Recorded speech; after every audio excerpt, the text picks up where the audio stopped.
আসসালামু আলাইকুম। এসএসসি 2027 ব্যাচের পরীক্ষার্থীরা, আমাদের এসএসসি পর্যায়ে সবচেয়ে ঝামেলাময়ী যদি কোনো সাবজেক্ট থাকে সেটার নাম হচ্ছে গণিত। বোর্ড পরীক্ষায় সবচেয়ে বেশি খারাপ রেজাল্ট হয়েছে যেই সাবজেক্টে সেটার নাম হচ্ছে গণিত। টেস্ট পরীক্ষায় সবচেয়ে বেশি খারাপ রেজাল্ট করে যেই সাবজেক্টে সেটার নাম হচ্ছে গণিত। অর্থাৎ আমাদের টোটাল প্রবলেম এই গণিত নিয়ে।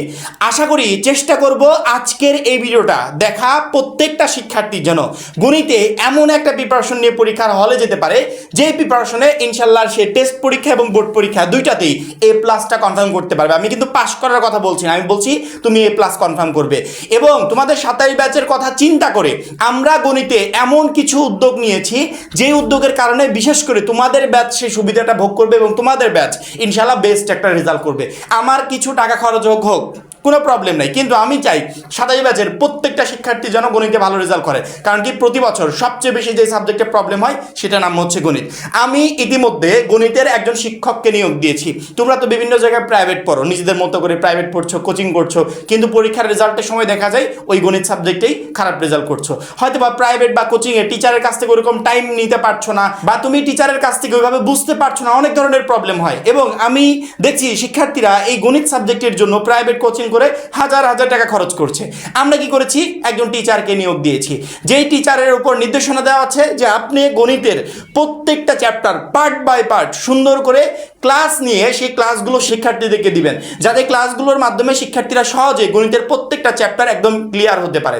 অর্থাৎ তুমি যদি মনে করো যে তুমি গণিতের জন্য কোনোখানে প্রাইভেট পড়বে না, আমাদের পিডিএফ কোর্সে যুক্ত হবে, সেখান থেকে সুন্দর করে ক্লাস করবে। আচ্ছা, পিডিএফ কোর্সে যুক্ত হওয়া লাগবে না, আমাদের ইউটিউবে এই গণিতের ক্লাসগুলো 1 বাই 1 আপলোড করা হচ্ছে এবং আমরা এটার প্লে লিস্ট তৈরি করছি। এই মুহূর্তে স্ক্রিনে দেখো, এখানে এরকম করে প্লে লিস্ট তৈরি করছি। ইনশাআল্লাহ এক্সামের আগে তোমাদের গণিত বইটা টোটালি কমপ্লিট হয়ে যাবে। তোমার যেই ক্লাসটা প্রয়োজন সেই টপিকে ক্লিক করে ওই ক্লাসটা দেখে নিবে। আর বিশেষ করে আমাদের পিডিএফ কোর্সে যারা যুক্ত আছে, হ্যাঁ পিডিএফ এর কথা মনে পড়লো, আমরা আমাদের এই সকল সাবজেক্টের যে সাজেশন ভিডিওটা দেখতে পাচ্ছ, এই প্রত্যেকটা সাবজেক্টের সাজেশন পিডিএফ আকারে আমরা আমাদের একটা কোর্সে দিচ্ছি, যে কোর্সের মূল্য মাত্র 250 টাকা। শুধুমাত্র সাজেশন ভিডিও না, সাজেশন ভিডিওর পাশাপাশি বিগত 5 বছরের বোর্ডের এমসিকিউ, সেই সাথে প্রত্যেকটা সাবজেক্টের প্রত্যেকটা চ্যাপ্টারের চ্যাপ্টার ওয়াইজ জ্ঞানমূলক অনুধাবনমূলক প্রশ্ন উত্তর, প্রত্যেকটা চ্যাপ্টার ওয়াইজ সকল সাবজেক্টের সংক্ষিপ্ত প্রশ্নের পিডিএফ, গণিতের দুর্দান্ত সব রেকর্ডেড ক্লাস, গ্রামার অংশে শর্টকাট টেকনিক, সেই সাথে দুর্দান্ত সব রেকর্ডেড ক্লাস, লিখিত অংশে শর্টকাট টেকনিক, সেই সাথে রেকর্ডেড ক্লাস, পড়াশোনার রুটিন, এ প্লাস গাইডলাইন, এভরিথিং টোটাল সব কিছু মিলে আমরা একটা প্যাকেজ রেডি করেছি,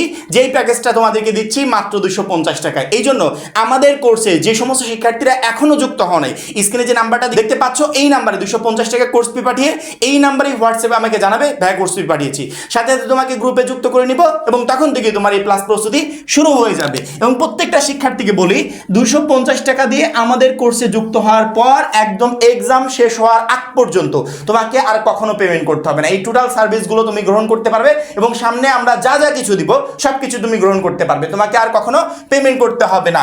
গণিতে আমাদের টোটাল 100 মার্কের পরীক্ষা, সিকিউতে 50, সৃজনশীল আসবে 8টা, লিখতে হবে 5টা, এসকিউ অর্থাৎ সংক্ষিপ্ত প্রশ্ন, এখানে আমাদের মোট প্রশ্ন আসবে কয়টা, 15টা, লিখতে হবে কয়টা, 10টা, 10টাতে 20 মার্ক, এমসিকিউ 30টা আসবে, 30টারই অ্যান্সার করতে হবে। প্রথমত আমরা এই সিকিউ 50 যাতে পরীক্ষার হলে কনফার্ম করতে পারো তার সাজেশনটা একে দিয়ে দিই এবং শর্ট করে দেওয়ার চেষ্টা করবো যাতে অল্প সময় তুমি একটা বেস্ট প্রিপারেশন নিতে পারো।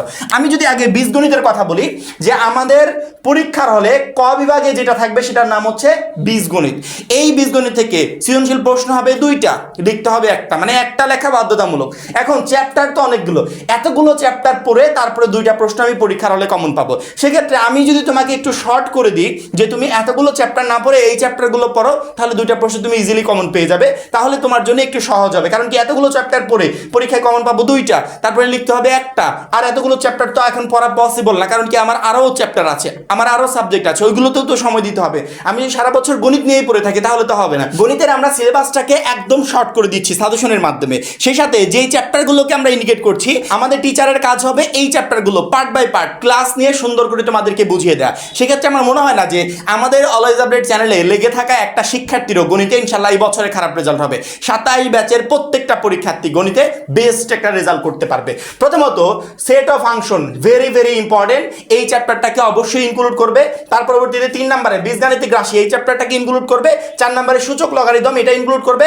13 নম্বরে সসীম ধারা, এটা ইনক্লুড করবে। অর্থাৎ যদি সহজ কথাই বলি, 2 number chapter, 3 number chapter, 4 number chapter এবং সেই সাথে 13 নাম্বার চ্যাপ্টার, এই 4টা চ্যাপ্টার কমপ্লিট করে গেলে ইনশাল্লাহ এখান থেকে 2টা প্রশ্ন তুমি ইজিলি কমন পাবে। তোমার যদি মনে হয় যে আমি 2টার ভিতর 2টারই অ্যান্সার করতে পারবে তুমি, প্রবলেম নাই। হ্যাঁ, এখানে একটু কোশ্চেন প্যাটার্নটা বলে দিই। অনেকে বলতে পারো যে ভাই একটার অ্যান্সার করতে হবে, আবার বলছেন 2টার অ্যান্সার করতে হবে, তাহলে কেমনে কি হিসাবটা কি? দেখো এখানে ক বিভাগ অর্থাৎ বীজগণিত থেকে প্রশ্ন আসবে 2টা, একটার অ্যান্সার করতে হবে। খ বিভাগ জ্যামিতি থেকে আসবে 2টা, একটার অ্যান্সার করতে হবে। গ বিভাগ ত্রিকোণমিতি পরিমিতি থেকে আসবে 2টা, একটার অ্যান্সার করতে হবে। পরিসংখ্যান থেকে আসবে 2টা, একটার অ্যান্সার করতে হবে। অর্থাৎ প্রত্যেকটা বিভাগ থেকে 2টা করে প্রশ্ন আসবে। তাহলে প্রশ্ন হলো কয়টা? 8টা। প্রত্যেকটা বিভাগ থেকে একটা বাধ্যতামূলক অ্যান্সার করতে হবে, তাহলে প্রশ্ন হলো কয়টা? 4টা। এখন আরেকটা যে সৃজনশীল প্রশ্ন থাকে, এইটা তুমি যে কোনো পার্ট থেকে, যেই পার্ট থেকে ভালো লাগে অ্যান্সার করতে পারবে। তুমি যদি মনে করো যে পরিসংখ্যানে 2টা আসবে, 2টারই অ্যান্সার করবো, কোনো প্রবলেম নাই। পরিসংখ্যানের 2টা, ওইখানে একটা 3টা, 4টা, 5টা, এই 5 সেট হয়ে গেল। তুমি যদি মনে করো ভাইয়া বীজগণিতে আপনি বলেছেন 4টা অধ্যায় পড়লে 2টা কমন চলে আসবে, তাহলে এই 4টা অধ্যায় পড়ো, তাহলে তুমি 2টা কমন পাবে। এখান থেকে 2টার অ্যান্সার করে প্রত্যেকটা পার্ট থেকে একটা একটা করে অ্যান্সার করতে পারবে। তবে আমার সাজেশন হচ্ছে তোমরা পরিসংখ্যানের 2টার ভিতর 2টারই তোমরা অ্যান্সার করবে। কারণ কি, পরিসংখ্যানের জন্য আমাদের কাছে একদমই সহজ, একদম শর্টকাট একটা সাজেশন আছে। একটু স্ক্রিন থেকে খেয়াল করো, এখানে পিডিএফ আকারে ক নাম্বার প্রশ্নের জন্য তোমাকে কি, মানে আমার এটা সাজেশন না, সরাসরি প্রশ্ন দিয়ে দিচ্ছি যে এই প্রশ্নগুলো পড়ো। ক নাম্বার প্রশ্নে ইনশাআল্লাহ 2 সেটই, ক নাম্বারে 2 সেটেই তুমি এই প্রশ্নগুলো থেকে একটা করে কমন পেয়ে যাবে। খ নাম্বারে কি কি প্রশ্ন আসবে সেটারও একটা পিডিএফ রেডি করেছি, গ এরও পিডিএফ রেডি করেছি। গ নাম্বারে হয়তো বা সর্বোচ্চ 4 থেকে 5টা প্রশ্ন দেওয়া আছে, এই 4 থেকে 5টা প্রশ্ন পড়লেই 2 সেটের গ নাম্বারে কমন চলে আসবে। খতে হয়তো বা 8 থেকে 10টা দেওয়া আছে, এই 8 থেকে 10টা কোশ্চেন পড়লে ইনশাআল্লাহ খ নাম্বারে তোমার 2 সেটেই 2টা কমন চলে আসবে। আর ক নাম্বারে যা দিয়েছি ওইগুলো 2 সেট 2টা কমন চলে আসবে। অর্থাৎ পরিসংখ্যানের 2 সেট প্রশ্ন কমন পাওয়ার জন্য আমাদের পিডিএফটাই যথেষ্ট। ওইখানে যে আমরা যে কোশ্চেনগুলো দিয়েছি ওইগুলো সলভ করতে পারলে পরিসংখ্যানের 2 সেট নিয়ে তোমাকে টেনশন করতে হবে না। পরবর্তীতে আমরা জ্যামিতিতে আসি। বীজগণিতের জন্য অবশ্যই 2, 3, 4 এবং 13 নাম্বার অধ্যায়, এই 4টা অধ্যায় পড়লে 2 সেট প্রশ্ন কমন থাকবে। কেউ যদি মনে করো যে ভাইয়া আমার 2 সেট কমন দরকার নাই, আমি 1 সেট লিখতে চাই, ওই 1 সেটই কমন পাবো, সেক্ষেত্রে আপনি আমাকে একটা সাজেশন দেন, তাহলে আমি বলবো 2 নাম্বার অধ্যায়, 3 নাম্বার অধ্যায়, 4 নাম্বার অধ্যায়, অর্থাৎ সেট ও ফাংশন, বীজগাণিতিক রাশি, সূচক ও লগারিদম, এই 3টা অধ্যায় পড়ে যাও, একটা প্রশ্ন কমন পাবে, ওই একটারই অ্যান্সার তুমি করবে। এবার আসি খ নাম্বারে। খ নাম্বারে আমাদের হচ্ছে জ্যামিতি। জ্যামিতির 2টা প্রশ্ন আসবে, একটার অ্যান্সার করতে হবে। সহজ কথায়, সহজ ভাষায় তুমি 7 নাম্বার অধ্যায় ব্যবহারিক জ্যামিতি, 8 নাম্বার অধ্যায় বৃত্ত এবং 15 নাম্বার অধ্যায় ক্ষেত্রফল সম্পর্কিত উপপাদ্য সম্পাদ্য, 7, 8, 15 এই 3টা চ্যাপ্টার যদি পড়ো ইনশাআল্লাহ এই 3টা চ্যাপ্টার থেকে 2টা প্রশ্ন তোমার কমন চলে আসবে। 3টা চ্যাপ্টার পড়লে 2টা প্রশ্ন কমন চলে আসবে। কেউ যদি আমাকে বলো ভাইয়া আমি একটার অ্যান্সার করতে চাই, আমার এত চ্যাপ্টারের প্রয়োজন নাই, তাহলে আমি বলবো 7 নাম্বার ব্যবহারিক জ্যামিতি, 8 নাম্বার বৃত্ত, এগুলো পড়ো। মানে তোমাকে আমি প্রত্যেকটা পার্ট থেকে বলবো না যে তুমি 2টা কমন পাবে সেরকম করে পড়ে যাও, তুমি যে কোনো একটা পার্টকে টার্গেট করো। কারণ কি, যে কোনো একটা পার্ট থেকে তো 2টার অ্যান্সার করতে হবে। এখন তুমি যদি টার্গেট করো যে পরিসংখ্যান তো আপনি সরাসরি প্রশ্নের পিডিএফ দিয়ে দিচ্ছেন যে কি কি প্রশ্ন পড়তে হবে, তাহলে আমি পরিসংখ্যান থেকে 2টার অ্যান্সার করতে চাই, তাহলে এই পার্টগুলো থেকে এত অধ্যায় পড়ার কোনো প্রয়োজন নাই। তোমাকে 2টা বা 3টা অধ্যায় করে দিচ্ছি, জাস্ট ওইগুলো পড়ো, সকল অধ্যায় পড়ার কোনো প্রয়োজন নাই। তাহলে তুমি যদি এখান থেকে 2টার অ্যান্সার করতে চাও, তাহলে আমি জ্যামিতির জন্য তোমাকে বলবো শুধুমাত্র 7 এবং 8 এই 2টা অধ্যায় পড়ে যাও, আর কিছু পড়তে হবে না। বীজগণিতের জন্য বলবো 2, 3, 4 এই 3টা অধ্যায় পড়ে যাও, বাদ বাকি অধ্যায়গুলো পড়তে হবে না। পরবর্তীতে ত্রিকোণমিতি ও পরিমিতির জন্য পড়বো, এখান থেকে তুমি ত্রিকোণমিতি অনুপাত অধ্যায়টা পড়ে যাও, অথবা তুমি পরিমিতি অধ্যায়টা পড়ে যাও, সেই সাথে দূরত্ব উচ্চতা পড়ো, এরকম করে বলে দিব। তোমার সবগুলো অধ্যায় পড়া লাগবে না। কিন্তু যখন তুমি আমাকে বলবে যে ভাইয়া 2টা আসবে, আমি 2টারই অ্যান্সার করবো ওই পার্ট থেকে, তাহলে ওই পার্টের জন্য আমি যে সাজেশন দিচ্ছি 2টা কমন পাওয়ার জন্য, সেরকম করে তোমাকে পড়তে হবে। তুমি যদি জ্যামিতির 2টার ভিতর 2টারই অ্যান্সার করতে চাও, তাহলে তোমার জন্য সাজেশন হচ্ছে তুমি 7 নাম্বার ব্যবহারিক জ্যামিতি, 8 নাম্বার বৃত্ত, সেই সাথে 15 নাম্বার ক্ষেত্রফল সম্পর্কিত উপপাদ্য সম্পাদ্য, এই 3টা অধ্যায় পড়বে। আর যদি জ্যামিতি থেকে একটার অ্যান্সার করতে চাও, তাহলে 7, 8 ব্যবহারিক জ্যামিতি ও বৃত্ত, এই 2টা অধ্যায় পড়ে যাও। এই 2টা থেকে একটা প্রশ্ন তুমি ইনশাআল্লাহ ইজিলি অ্যান্সার করতে পারবে। এর পরবর্তীতে গ পার্ট ত্রিকোণমিতি ও পরিমিতি, 2টা আসবে, যে কোনো একটা অ্যান্সার করতে হবে। তুমি যদি মনে করো ভাই আমি 9 নাম্বার শুধুমাত্র ত্রিকোণমিতি গুণপাতটা পড়ে যাব, হ্যাঁ পড়তে পারো, কোনো প্রবলেম নাই। যদি মনে করো ভাইয়া দূরত্ব উচ্চতা পরিমিতি পড়ে যাব, কোনো প্রবলেম নাই। 3টা অধ্যায় পড়লে তোমার এখান থেকে 2টা প্রশ্ন কমন আসবে, তুমি ওইখান থেকে যে কোনো একটা অ্যান্সার করতে পারবে।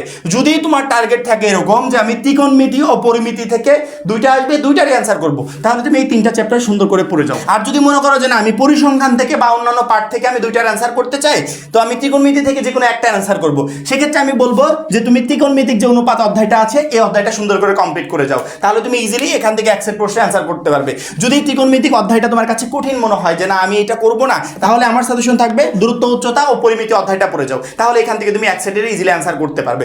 অর্থাৎ কারো যদি টার্গেট থাকে যে গ নাম্বার যে পার্টটা আছে ত্রিকোণমিতি পরিমিতি দুইটা আসবে, দুইটারই অ্যান্সার করব, তাহলে তুমি তিনটা অধ্যায় সুন্দর করে পড়ে যাও, দুইটা প্রশ্ন কমন আসবে, যে কোনো একটার অ্যান্সার করতে পারবে। আর যদি টার্গেট থাকে যে একটার অ্যান্সার করতে চাই, তাহলে শুধুমাত্র ত্রিকোণমিতিক অনুপাত এই চ্যাপ্টারটাকে একটু ভালো মতো কমপ্লিট করে যাও, অথবা দূরত্ব উচ্চতা সেই সাথে পরিমিতি এই দুইটা মিলে কমপ্লিট করে যাও, তাহলে এক সেট প্রশ্নের অ্যান্সার তুমি ইজিলি করতে পারবে। আর পরিসংখ্যান নিয়ে টেনশনই করা লাগবে না, কারণ কি অলরেডি আমি তো পিডিএফ এর কথা বলে দিয়েছি, সেই সাথে আমি দেখিয়েও দিয়েছি যে তোমাদেরকে আমাদের সেই পিডিএফটা সংগ্রহ করতে হবে, ওইখানে যে কোশ্চেনগুলো দিয়েছি ওগুলো সলভ করতে হবে, ইনশাআল্লাহ পরিসংখ্যানের দুই সেটে তুমি পরীক্ষার হলে কমন পাবে।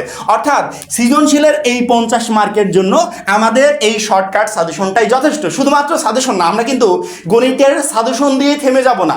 আমি দেখিয়ে দিলাম যে তুমি এই ব্যবহারিক জ্যামিতি পড়ো, এই ব্যবহারিক জ্যামিতি 27 ব্যাচের জন্য গুরুত্বপূর্ণ, আমি কি এখানে থেমে যাব? একদমই না।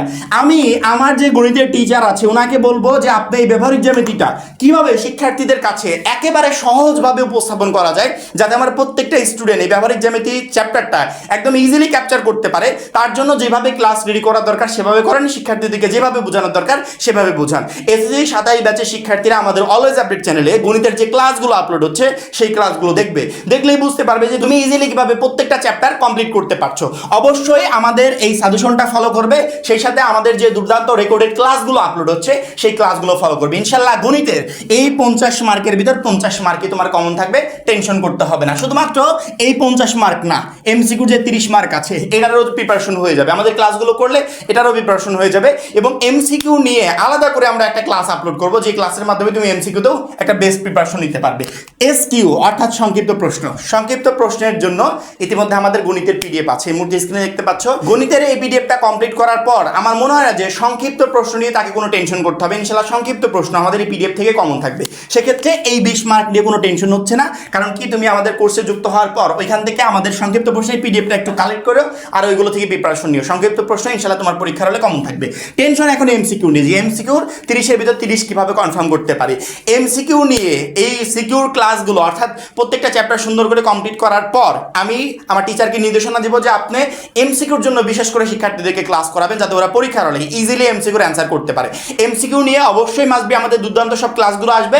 তবে আমার সাজেশন থাকবে বিগত বছরগুলোর মিনিমাম 5 বছরের বোর্ডের এমসিকিউগুলো তোমরা একটু সলভ করার চেষ্টা করবে। ওইগুলো সলভ করলে মানে গণিতে কোন টাইপের এমসিকিউ পরীক্ষার হলগুলোতে আসে এমনি তুমি বুঝতে পারবে। বিগত 5 বছরের বোর্ড এমসিকিউ উত্তর সহ আমাদের পিডিএফ কোর্সে দেওয়া আছে, ওইখান থেকে একটু সংগ্রহ করে নিও, দেন ওইগুলো সলভ করার চেষ্টা করো। সেই সাথে অবশ্যই শুধুমাত্র গণিত না, প্রত্যেকটা সাবজেক্টের জন্য মূল বইতে একটু ফোকাস দেওয়ার চেষ্টা করবে, কারণ কি মূল বইটা মাস্ট বি ইম্পর্টেন্ট। এই মূল বই রেখে গাইড, টেস্ট পেপার, এইটা ওটা হাবি যাবে এগুলো কোনো দরকার নেই। আগে মূল বইটা কমপ্লিট করবে, দেন অন্যান্য কিছু থেকে প্রিপারেশন নিবে। সেক্ষেত্রে মূল বইটা যাতে তুমি সহজে কমপ্লিট করতে পারো, এই জন্য আমাদের যে গণিতের ক্লাসগুলো রেগুলার আপলোড হয় সেই ক্লাসগুলোর দিকে ফোকাস দিবে, ওইখান থেকে ভালো মতো একটা প্রিপারেশন নিবে এবং তুমি বিগত 5 বছরের বোর্ডের এমসিকিউ গুলো সলভ করবে। সেক্ষেত্রে আমার মনে হয় গণিতের এই 30 মার্কের ভিতর 30ই তোমার পরীক্ষার হলে কমন থাকবে। আর সংক্ষিপ্ত প্রশ্নের জন্য আমাদের পিডিএফটা ফলো করবে এবং সিকিউর জন্য আমি তো সাজেশন দিলাম শর্ট করে, সেই সাথে আমাদের যে রেকর্ডেড ক্লাসগুলো আপলোড হচ্ছে সেই ক্লাসগুলোর দিকে ফলো করবে। এবং আমাদের 250 টাকার পিডিএফ কোর্সে আমরা পিডিএফ গুলো দিয়ে দিচ্ছি, যে পিডিএফ গুলো তোমাকে এখন সংগ্রহ করতে হবে। সংগ্রহ করার পর ওই পিডিএফ গুলো থেকে প্রিপারেশন নিবে, সেই সাথে শুধুমাত্র গণিত না, অল সাবজেক্টের পিডিএফ এই 250 টাকায় তুমি পেয়ে যাচ্ছ। অন্যান্য সাবজেক্টের পিডিএফ গুলো সংগ্রহ করবে, গণিতটা শেষ হয়ে গেলে অন্যান্য সাবজেক্টের সাজেশন গুলো তুমি ফলো করতে পারছো, ওই পিডিএফ গুলো ফলো করতে পারছো। অর্থাৎ আমাদের পিডিএফ কোর্সে যুক্ত হলে শুধুমাত্র গণিত না, গণিত সহ আদার্স যতগুলো সাবজেক্ট আছে প্রত্যেকটা সাবজেক্টে তুমি একটা A+ প্রিপারেশন নিয়ে দেন পরীক্ষার হলে যেতে পারবে। আশা করি প্রত্যেকটা শিক্ষার্থীকে বোঝাতে পেরেছি। এখন এই পর্যন্তই, পরবর্তী সাজেশনের জন্য অবশ্যই চ্যানেলটাকে সাবস্ক্রাইব করে রাখবে। আর যারা এখনো আমাদের এসএসসি 27 টার্গেট প্লাস কোর্সে যুক্ত হও নাই, খুবই দ্রুত যুক্ত হয়ে যাবে। সবাই ভালো থাকবে, সুস্থ থাকবে, আল্লাহ হাফেজ।